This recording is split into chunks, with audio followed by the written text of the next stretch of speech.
Welcome to Med Decode. Hello, everyone, and welcome back. Today, we are doing a deep dive into a topic that honestly affects millions of people, especially if you're in your 40s or 50s. We're talking about smoking. But not just smoking in general. No, specifically, we're going after that really persistent, dangerous myth of the light smoker, the social smoker. That myth is public enemy number one right now, really. I think most people get that a pack a day is a disaster for your health. Of course. But the real battle is convincing people that cutting back to just a few isn't some safe compromise. It's still incredibly dangerous. And to really crack this open, we've got some serious scientific firepower today. We're looking at a huge 2025 analysis from the cross-cohort collaboration, the CCC. It's a monster of a study. It really is. It was published in PLOS Medicine, and it tracked over 320,000 people for almost 20 years. I mean, that's enough data to silence pretty much any skeptic. And our mission today is kind of twofold. First, we have to lay out the hard data that proves just, cutting back is a really dangerous idea. Right. But second, and this is the important part, we need to talk about the incredibly encouraging evidence on the power of quitting right now, especially if you're in that middle-age window. The recovery story is, frankly, amazing. Okay, so let's start with the scenario we all know. You hear from colleagues, maybe you even tell it to yourself. I used to smoke a whole pack a day, but I've cut way down. Just 3 or 5 cigarettes after a meal, maybe? Or just when I'm out with friends. The thinking is, that's healthy progress, right? And psychologically, it feels like progress. It feels like you found a compromise to handle stress without the full health penalty.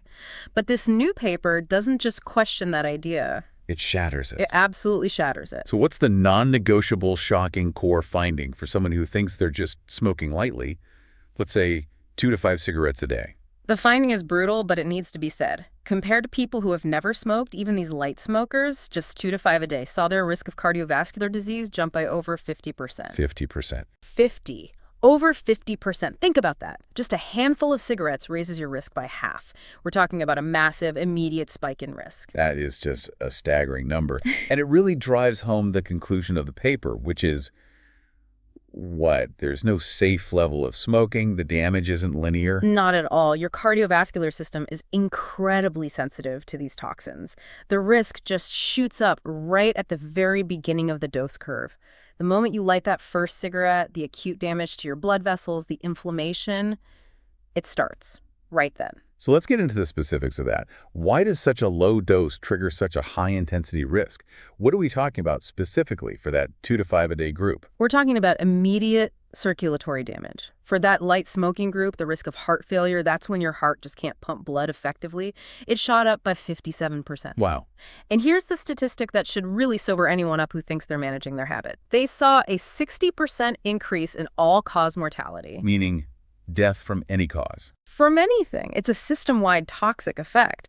The heart and lungs are just the first targets. And this has to tie directly into our listeners in their 40s and 50s.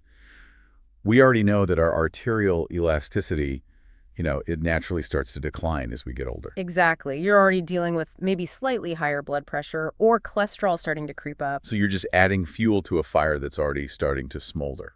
That's a perfect way to put it. You're adding high-octane fuel to an engine that's already under a bit of strain. Your body isn't doing math on your lifetime habit. It's just reacting to the immediate inflammatory hit from every single cigarette. So that immediate inflammation layered onto those existing middle-age risk factors. Yeah. That's the trigger. It's often the stressor that pushes the whole system over the edge. So the public health takeaway here is crystal clear. The goal isn't to cut down. The goal has to be zero. Period. That data, it can feel really depressing, especially for someone who's maybe been a heavy smoker for 20 or 30 years. They might be sitting there thinking, well, I've smoked for half my life. The damage is done. Is it even worth quitting now? And this is the second and I think most optimistic half of this whole study. The answer is a huge, emphatic yes. Okay. You are absolutely not a lost cause. The recovery starts on day one, the moment you quit. And while, yes, full risk normalization, getting to the same risk level as a never smoker, that might take 20 years or so. 20 years still sounds like a marathon. It is, but here's the critical part. The most dramatic, the most substantial, the steepest drop in risk across all cardiovascular outcomes happens within the first 10 years after quitting. The first 10. The first 10 years, we're calling it the golden decade of recovery. New golden decade. I like that. It gives you a short-term achievable target with, life-changing results. Precisely. Just think about the impact. A 45-year-old who quits today drastically lowers their risk of a heart attack or a stroke by the time they hit 55. That first decade pays off with these just massive health dividends. It's the most critical window. Now, historically, you always hear doctors talk about pack years. That cumulative score of your lifetime of smoking. Right. How many packs a day times how many years? Yeah, and that metric always made heavy smokers feel, defeated.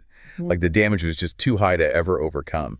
Does this study agree that pack years are the main thing to worry about? No, and this might be the single most encouraging finding in the entire paper.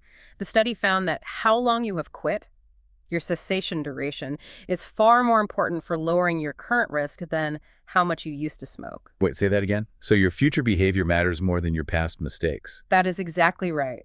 Time is a more powerful healing agent than the sheer quantity of past damage. The time you spend smoke-free is the great neutralizer. And they even quantified it.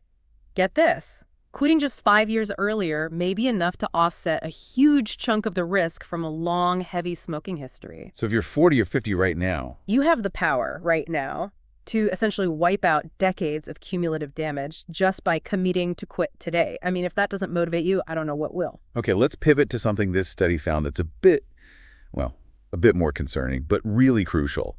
It's about risk today versus in the past. Right, the temporal trend. They found that current smokers who enrolled in the study after 2001 had consistently higher relative risks for things like heart attacks, stroke, and overall mortality compared to smokers from earlier decades. So why? Why are today's smokers facing a bigger penalty? This is such a critical point for understanding the urgency now. It's not that the cigarettes themselves necessarily got deadlier. It's that the health of the non-smoking population has improved so dramatically since 2001. Ah, I see. So it's a comparison thing. We have better diets, better treatments for hypertension. Exactly. Better preventative care all around. So the baseline for healthy has gone way up. So the gap between smokers and never smokers is widening fast. Precisely. The mortality rates for never smokers are dropping, which means the relative risk, the comparison between you and your non-smoking peers, looks way worse today than it did 30 years ago. The study makes it clear that the urgency to quit is much, much higher than we even thought. So if we pull all of this together, the 50% risk jump from light smoking, this widening health gap, what is the single central public health message from this study? It all points to one thing, and it reinforces it again and again. The only goal for current smokers must be complete cessation. Just cutting back. Not reducing the quantity. Cutting back might save you a little bit of money, but it won't save you from that 50% increased cardiovascular risk or that 60% increased risk of death. So if you had to boil it down to two final actionable steps for someone listening right now in their 40s or 50s, what would they be? Okay. First, act now. The repair process starts on day one. Every single day, you are smoke-free, your body is working to heal itself, and you start seeing that risk drop immediately. And second, commit long-term. Look forward to that golden decade of recovery. Stick with it. If you commit to being smoke-free for 10 or 15 years, you will fundamentally change your entire health trajectory. You will minimize so much of the risk from what might have been a lifetime habit. That is incredibly motivating. If you're in that 40 to 50 age bracket, your heart will literally thank you for throwing that pack away today. The evidence for recovery is just, it's too powerful to ignore. And just to reinforce how truly lifelong these benefits are, there was one last surprising takeaway in the data. While most of the risks tend to level off after about 20 years of being smoke-free, the study showed that for certain outcomes, specifically atrial fibrillation or AFib, the risk kept on diminishing, even beyond 40 years of cessation. 40 years. So even for someone who quits much later in life, the benefit just never stops building up. Never. The body is always, always moving toward better health, long after you put out that last cigarette. The positive impact is progressive, and it seems to be truly everlasting. That's incredible. Thank you so much for walking us through this. This is such a critical study with just really compelling reasons for recovery. We hope this deep dive gave you the clarity and the motivation you might have needed today. And that's a wrap on this episode of MedDecode. I really appreciate you joining me today. If something we talked about sparked your interest, or if there's a medical term that's been bugging you, let me know in the comments. And if you enjoyed this, be a pal and share it with a friend. We'll catch you on the next one.